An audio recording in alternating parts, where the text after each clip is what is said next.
So this morning we're visiting with Angie Thurston and Casper Kuile, who are Ministry Innovation Fellows at Harvard Divinity School.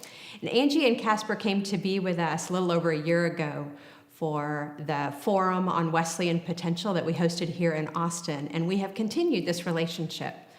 So this morning we're going to visit a little bit about the Denominational Leaders Gathering. Welcome. Glad you're here. Likewise. So, Angie and Casper, in just a little bit, and for the next 2 days, we're going to be spending time with leaders from 11 different faith traditions. So tell us a little bit about how this came to be.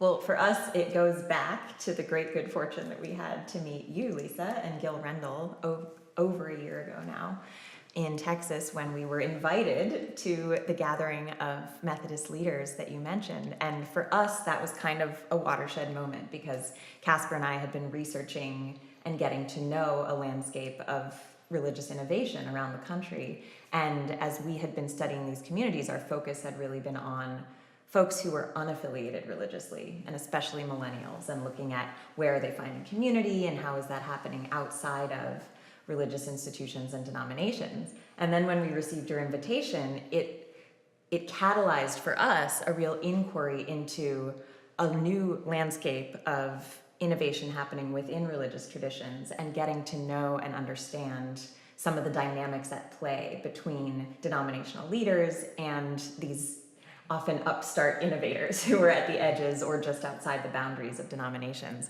And so for the last year now, we've been getting to know folks within religious traditions and across traditions who are doing really incredible work to try to do bridging around, okay, we're in what feels like a real transitional moment in this religious landscape, and how can we start to work together, ideally, and for institutions to come alongside the innovation happening, both within their traditions and outside of them.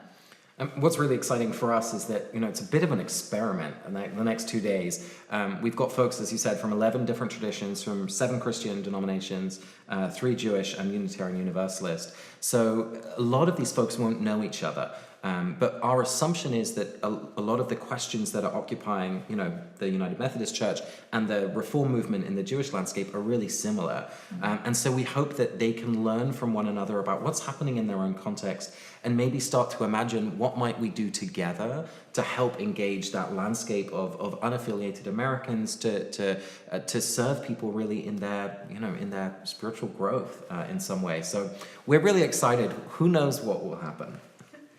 So we're excited too, and excited to be part of this whole conversation. And I have to say that our relationship with you, TMF's relationship with you over the last year, has been really eye-opening for us. Gil talks about scales falling from the eyes, this feeling of, oh my gosh, there's this world out there. And now we have not just an entry, but a better understanding and a way to explore what we need to learn and the questions we need to be asking. And so we're growing tremendously from this relationship.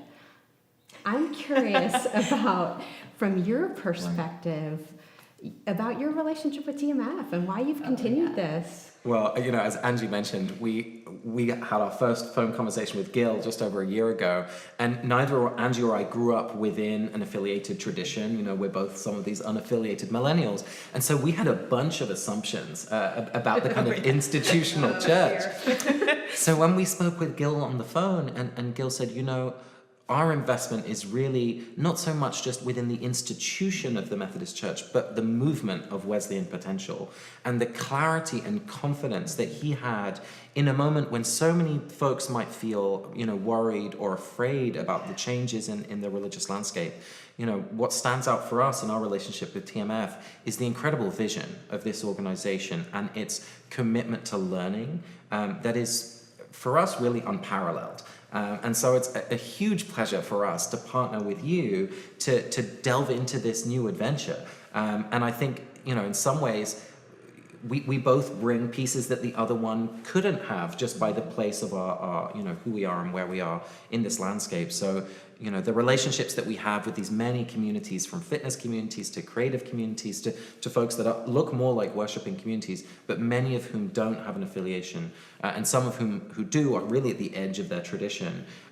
We know that what they are really looking for is kind of anchors within tradition. They're looking for connections to institutions who can support them, because that work is lonely and difficult.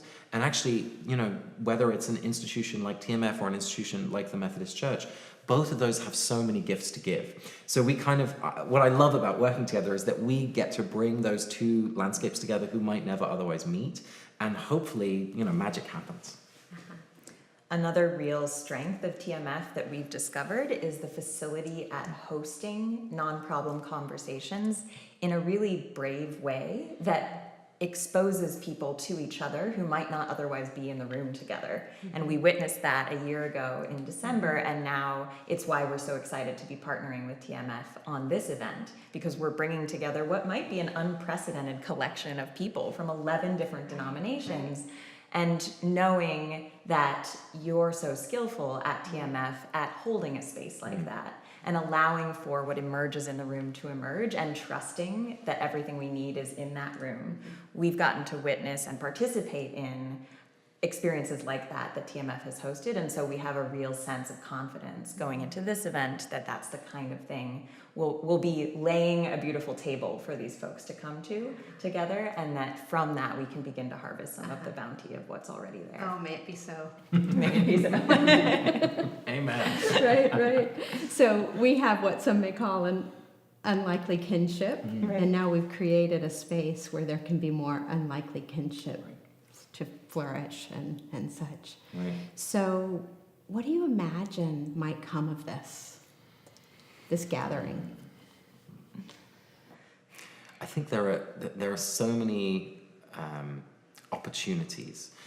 One hope that I have is that, the folks that we bring together might have conversation partners where, if I'm in the Presbyterian world and you're within the Unitarian Universalist world, that we might be able to help one another think through challenges that we encounter in our own context. So to have kind of an ally, to learn from one another what's already happened. Like, oh, wow, look at what the Lutherans are doing, or look at what the conservative Jewish movement is doing. How might we do that ourselves? But also to think even more creatively about what might we build together that kind of goes beyond the attachment that we might have in this moment to our denominational structure or identity, that could still serve this landscape that we are all invested in, of folks who are not finding a spiritual home, but we know are hungry for their own spiritual formation, hungry for community, for an experience of belonging. What could we create together? How could we partner? So that there's a lot of unknowns, but a lot of room for creativity. So I think in some ways we don't know what will happen. But, again, this is what we've learned with TMF, is that if you get the right people in the room with the right questions, good things are going to happen.